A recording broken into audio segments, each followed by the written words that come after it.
Hello guys, hello YouTubers. Here I have the Kalash RK08S, the full steel version for review, and in this case we are focusing on the modifications on this gun, because otherwise it's like a stock RK08. The S versions basically should come with all steel furniture, with the only exception of the external barrel, which is aluminium. This can be seen here, where the paint come off. Yeah, all other parts should be steel. Let's start with the flash hider.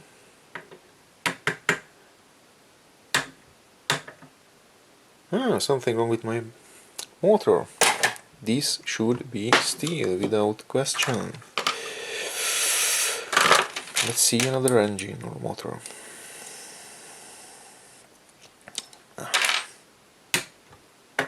No, these are not good for demonstration. Okay, where is my magnet? Yeah, here it is.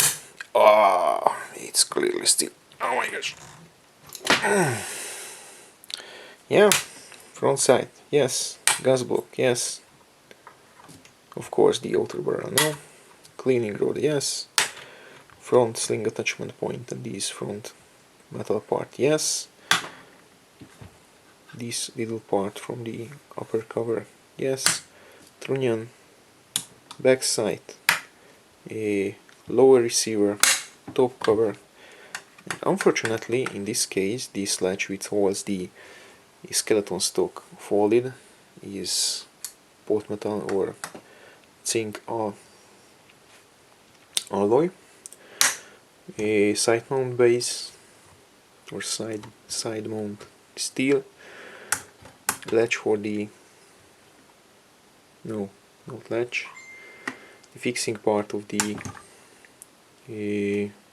holding stock is steel. Also the piece that holds the top cover closed is steel too. Trigger guard steel. Mag release steel. Yes, this belongs to the trigger guard. What else? Yeah, the charging cable needs to be checked too. Oh my god, my magnet is too strong. Top cover again. It's collecting all the shins all around. And oh, I have not enough hands. And yes, the charging cable is steel too. Okay, let's put the magnet aside before it sticks to something else. Yeah. Okay, here you can see the back side. And I'm not going through all these, and of course the fire selector lever is steel, and the trigger guard the trigger is not. Let's focus on the modifications on this gun. This has a plum. Oh my god. The magnet is dangerous. Plum front hand guard. And as you can see, RK08 or the AK full steel AK105s are usually come with different stock, with a full stock, and this one is skeleton stock. So the owner has changed the stock, and it's really great. It's steel, as you can see. These metal sheets here. It really looks great, and he already applied this thing. I completely forgot to look it up in the dictionary, but it's a kind of medical accessory, so when you lose a hand or an arm, you can bandage your whatever left of your hand or arm and stop bleeding out. It could be very useful in a war situation. That's why Russian soldiers used to keep this strap or string on the stock of their gun. So the stock is not stock. That sounds awesome. And yeah, here we have the string, and we have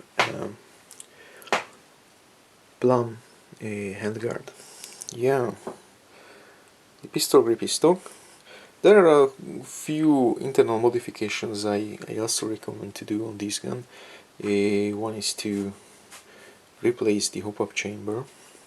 The other is to replace the motor. The stock motor is fine when you are not running too strong springs, but the trigger response is not the best. So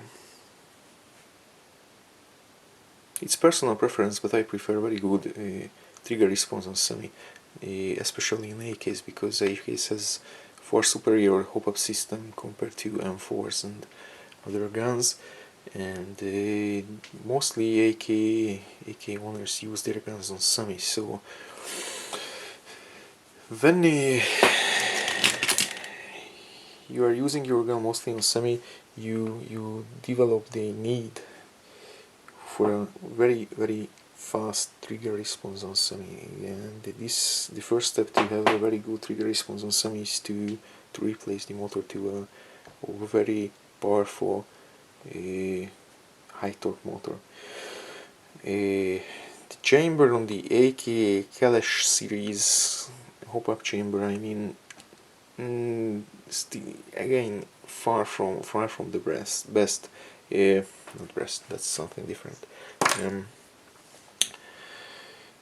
I'm unsure which is available on the market now, but I recommend to replace the stock chamber to a Simo one or an element one, like that, because the stock chamber suffers compression issues. This gun now shoots, as you may have seen on the chrono video, 380 FPS with the hop-up set 2.2s or 0.25s. I have yet to check the 0.25s. It's more than enough for every situation. It's actually too much for the UK market, and Ireland and Scotland, they restrict the guns to be under 1 joule. As it is, trigger response is fine, even with the 7.4 watt LiPo. Rate of fire is decent. You don't need insane rate of fires, because that's nothing else than wasting your ammunition. And I think that's it for now. This is one of my favorites, because the RK series of Kalashes are sold in a very attractive price, and they are almost still everywhere. And the barrel length is a good barrel length. It has a good feel to it, and it's actually an AKSU with the 25 centimeter internal barrel is more than enough for accuracy. So in terms of airsoft, you don't need an insane long barrel to have accuracy. Everything above 25 centimeters, that's approximately 10 inches, has the most possible accuracy if the hop-up is set properly and the gearbox is working properly. You don't need anything more than that. This one has the same internal barrel length as an M4 carbine, so it has 373 millimeters internal barrel. It feels good, it feels not too short, it feels comfy, awesome. Everything in one package. You can put an RIS rail or quad rail set in instead of this handguard, but it ruins the classic look. Or you can put a side mount with a top rail, and you can put any optical accessory you may need. To summarize, this is a decent gun for the price. Has a very stable and strong version 3 gearbox. Has an AK style sliding hop-up, which is one of the stablest hop-up available in the market right now. You don't need any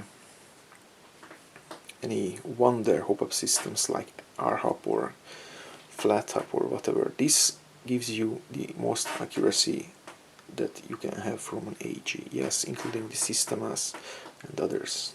If somebody tells you, I got a gun up to 100 yards or 300 feet, it's impossible. Because Japanese, he produced the whole airsoft system that way. He, with a .2, .3 and .4 spherical round and a smooth bore, with a hop-up system which slaps the top of the BB when entering the barrel. It's a piece of plastic with a bubble in the inside. It's designed to lose momentum as fast as possible, so I strongly doubt if somebody says, okay, I'm able to hit up to 100 meters. No. They are telling you bullshit. Okay, thanks for watching, rate, comment, subscribe.